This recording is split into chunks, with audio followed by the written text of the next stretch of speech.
like sheep without a shepherd. Not only the heart and body, but also activity and time.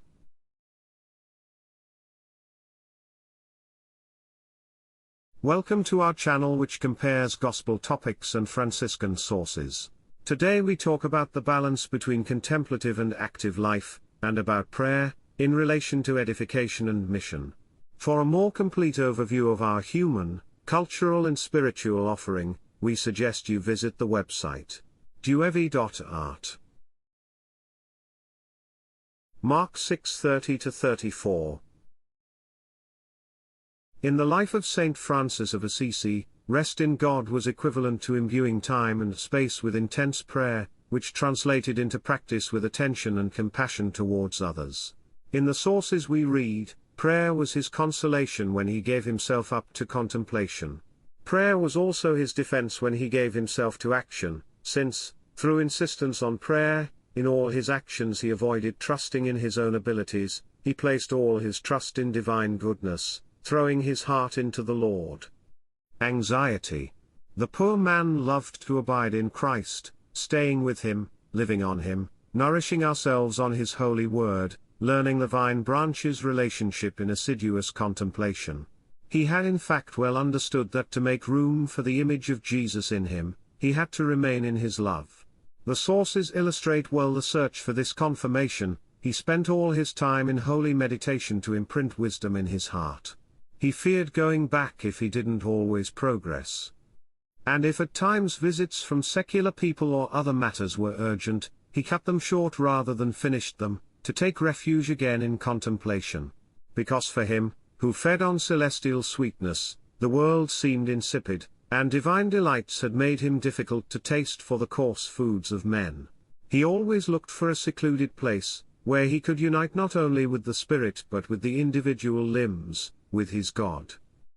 And if he suddenly felt visited by the Lord, so as not to be left without a cell, he made a small one with his cloak.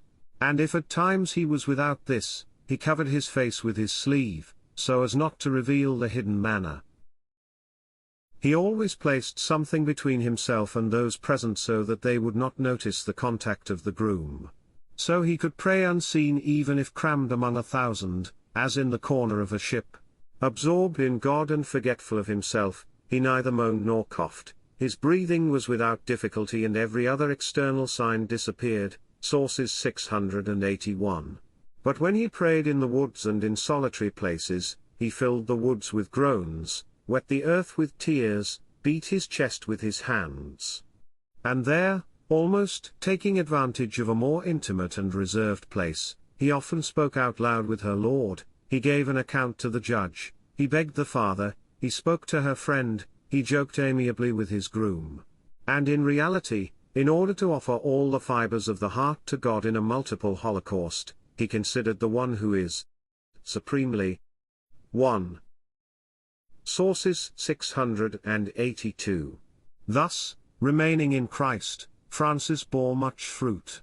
Walking and sitting at home and outside, working and resting, he remained so intent on prayer that it seemed as if he had dedicated every part of himself to it, not only his heart and body, but also his activity and time.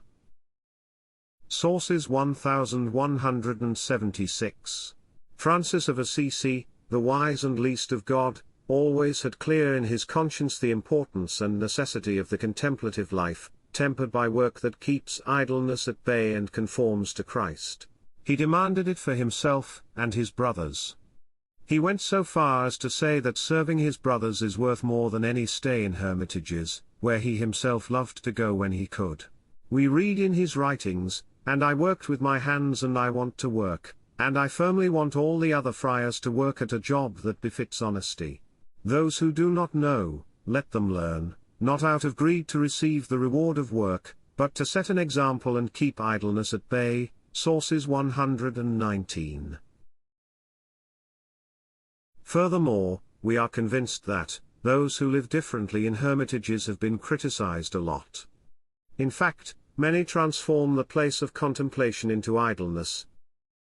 And the hermitic way of life, instituted to allow souls to reach perfection, reduce it to a place of pleasure. Of course this reproach is not for everyone. We know that there are saints, who follow excellent laws in the hermitage, Sources 765.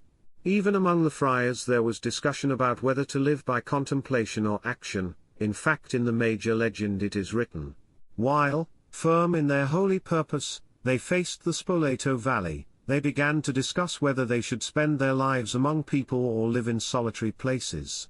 But Francis, the servant of Christ, not trusting in his own experience or that of his followers, entrusted himself to prayer, to insistently seek what the disposition of the divine will was on this point. He was thus enlightened with a response from heaven and understood that he had been sent by the Lord for this purpose, to win souls for Christ. And therefore he chose to live for everyone, rather than for himself alone, stimulated by the example of the one who deigned to die, he alone, for all men, Sources 1066.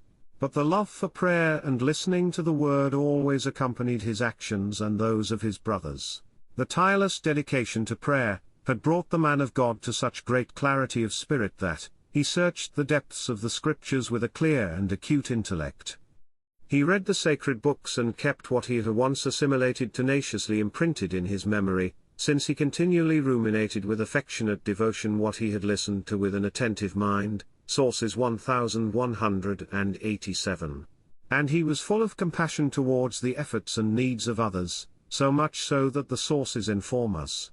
It was summer, and the countryman who followed the saint climbing mountain paths, was dead tired from the harshness and length of the journey. Suddenly, before reaching the hermitage, he felt himself becoming parched with thirst. He began to shout after the saint, begging him to have mercy on him, because without the comfort of a little water he would certainly have died.